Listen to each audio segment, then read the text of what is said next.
All right, guys, Music in the Night is the title of Chapter 2.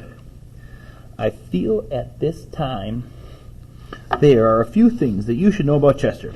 He is not your ordinary cat. But then, I am not your ordinary dog, since an ordinary dog wouldn't be writing this book, would he? Remember, this book's written in first-person point of view, which means it's written by a person that's inside the story. So every time you hear I, you're hearing about Harold the dog. Chester came into this house several years ago as a birthday gift to Miss Monroe, along with 2 volumes of G.K. Chesterton's, hence the name Chester, and the first edition of Dickinson's A Tale of Two Cities. Now, those are all fancy books. As a result of this introduction to literature, and given the fact that Miss Monroe is an English professor, Chester developed a taste for reading early in life. I, on the other hand, had developed a taste for books. There's lots of jokes in this book. I hope I don't have to explain them all, but a taste for books means dogs like to chew on things. He ate books. A taste for books. I found Jonathan Langston Seagull's particularly delicious. From Chester's kittenhood on, Mr. Monroe has used him as a sounding board for all of his student lectures. If Chester doesn't fall asleep, when Mr. Monroe is talking, the lecture can be counted a success. Every night when the family is sleeping, Chester goes to the bookshelf, selects his midnight reading, and curls up in his favorite chair. He especially likes mystery stories and tales of horror, and the supernatural. As a result, he has developed a very vivid imagination. I'm telling you this because I think it's important for you to know something about Chester's background before I relate to you the story of the events following the arrival of Bunnicula into our home. Let me begin with the first night. It seems that after I went to sleep, Chester, still stewing over the lost milk, settled down with his latest book and attempted to ignore the rumbling in his stomach. The room was dark and quiet. This did not prevent his reading, of course, since, as you know, cats can see in the dark.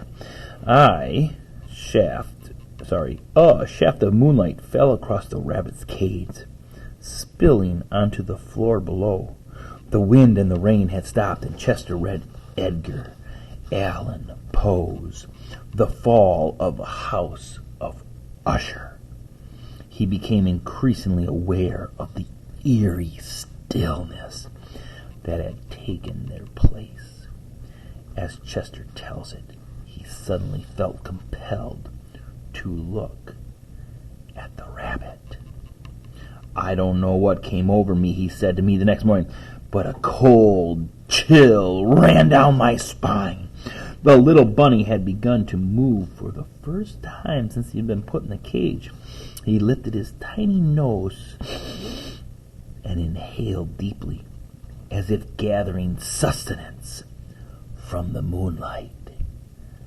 I got all sorts of predictions going through my mind right now. I'm holding my place with my pointing finger. I wonder what this sustenance means. Well, I get sustenance when I eat a pizza, so that means sustains life. Sustenance, something that sustains life. And this rabbit didn't move while it was daylight, only when it was dark out. I'm wondering if there's something strange about this rabbit.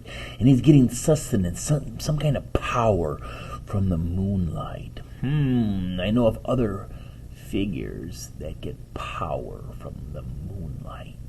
Darkness never come out during the day. Weird for a rabbit. He slicked his ears back close to his body, and for the first time, Chester said, I noticed a particular marking on his forehead. What had seemed an ordinary black spot between his ears took on a strange V shape, which connected with the big black patch that covered his back and the sides of his neck. It looked as though if he was wearing a coat. No, more like a cape than a coat. Oh my goodness, I'm starting to get a little chills down my spine myself. I know what kind of figure gets sustenance from the moon and wears a cape. Through the silence, he drifted.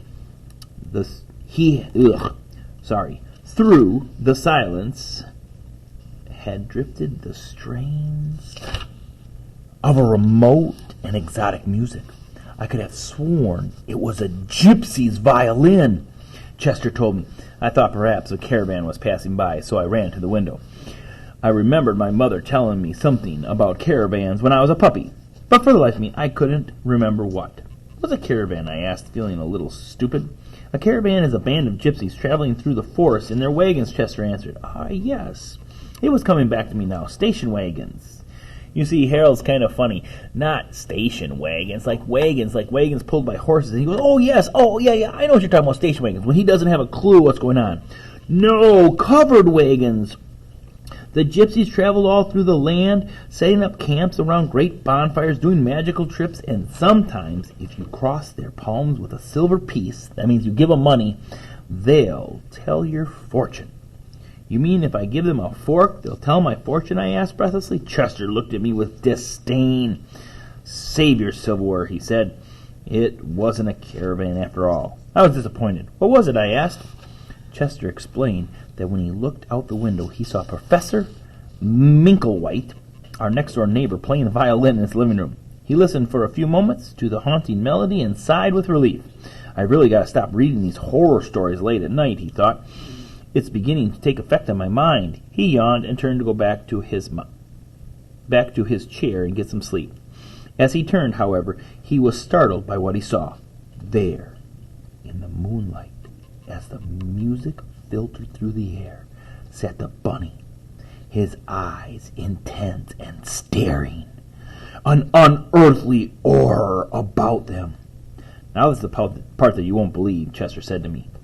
But as I watched, his lips parted in a hideous smile, and where the rabbit's buck teeth should have been, two pointy fangs glistened. I wasn't sure what to make of Chester's story, but the way he told it, it set my hair on end. Sustenance from the moonlight, a black cape, and fangs. To be continued tomorrow.